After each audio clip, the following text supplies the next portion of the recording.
সকলোৰে জীৱনত একোজন শিক্ষক থাকে। আমাৰ জীৱনবোৰ গঢ়ি তোলাত বা প্ৰতিজন মানুহক মানুহ কৰি গঢ়ি তোলাৰ আঁৰত থাকে একোজন শিক্ষক।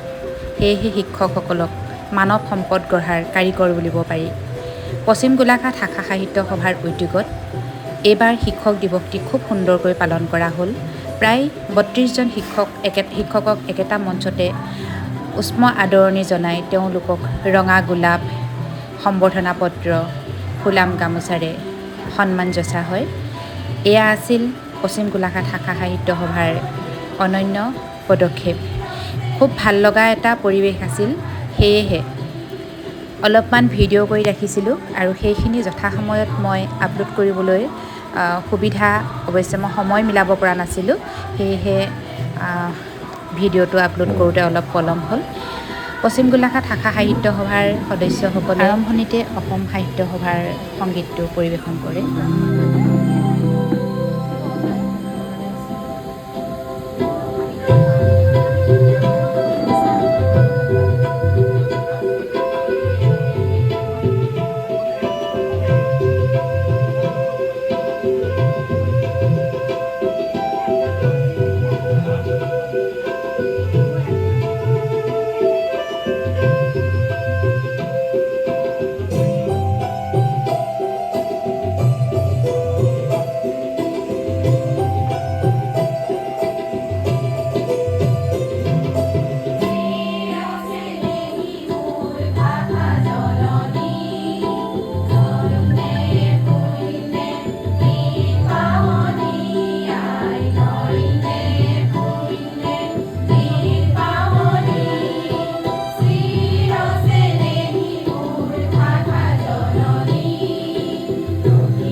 তাৰ পাছতে কণ কণ ছাত্ৰীকেইগৰাকীমানে সুন্দৰকৈ গুৰু বন্দনা পৰিৱেশন কৰে আৰু শিক্ষকসকলক আদৰণি জনায়। এটা খুব ভাল লগা পৰিৱেশ। আচলতে একেখন মঞ্চতে যেতিয়া ১.৫ কোটিৰো অধিক শিক্ষক থাকে, তেনেহ'লে সেই মঞ্চখন কেনেকুৱা হ'ব পাৰে সেয়া কল্পনা কৰিয়ে ভাল লাগে। গাম্ভীৰ্যপূৰ্ণ অনুষ্ঠানটোত শিক্ষকসকলক সম্বৰ্ধনা জনোৱাৰ লগতেই তেখেতসকলৰ লগত এটি খুব সুন্দৰ অন্তৰংগ আলাপ অনুষ্ঠান অনুষ্ঠিত হয়। গোলাঘাটৰ নৱনিৰ্মিত জ্যোতিৰ্ময়ী শিশু উদ্যানত অনুষ্ঠিত এই অনুষ্ঠানৰ আবেলিটো আমাৰ সকলোৰে জীৱনৰ বাবে এক সুন্দৰ সময় আছিল। এনেদৰে এই সময়বোৰ আচলতে খুব দুৰ্লভ।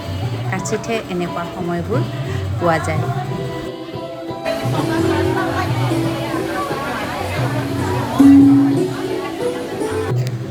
চহৰখনলৈ সন্ধ্যা নামি আহিছিল আৰু এই সন্ধ্যা বেলা আমি ১.৫ কোটিৰো অধিক শিক্ষাগুৰুৰ লগত এক আপুৰুগীয়া সময় কটাবলৈ আগবাঢ়িছোঁ।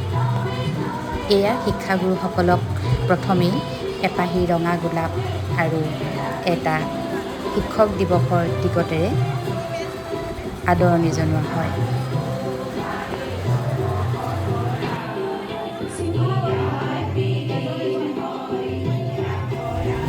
এই অনুষ্ঠানটোত কেৱল পশ্চিম গোলাঘাট শাখা সাহিত্য সভাৰ যিসকল অন্তৰ্ভুক্ত শিক্ষক আছে সেই শিক্ষকসকলকহে সম্বৰ্ধনা জনোৱা হৈছিল আৰু সেই শিক্ষকসকল যোগা শিক্ষক, সংগীত শিক্ষক, বিভিন্ন ধৰণৰ শিক্ষক যিসকল কেৱল শিক্ষক বৃত্তিৰ লগত নিয়োজিত হৈ আছে সেই শিক্ষকসকলক নিমন্ত্ৰণ জনাই আদৰণি জনোৱা হৈছিল।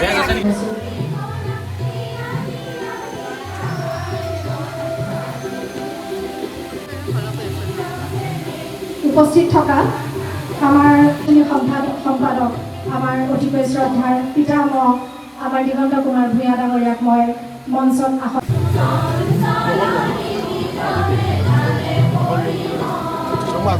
ইয়াৰ পিছৰ কাৰ্যসূচী ভূঁই বন্দনাৰ নৃত্যটো পৰিৱেশনৰ বাবে সাজু হ'বৰ বাবে মই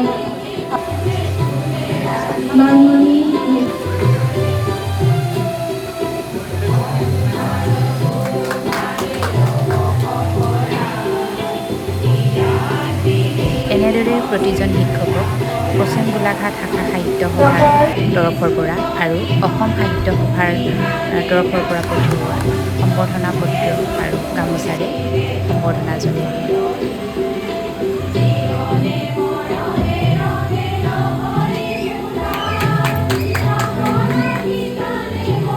সাহিত্য সভাৰ লগত জন্ম জড়িত এতিয়া বাইদেউ অকণমান ব্যস্ততা ইয়াৰ পিছতে পশ্চিম গোলাঘাট শাখা সাহিত্য সভাৰ লগত জড়িত যিসকলে তেওঁলোকক পঢ়া আচলতে এটা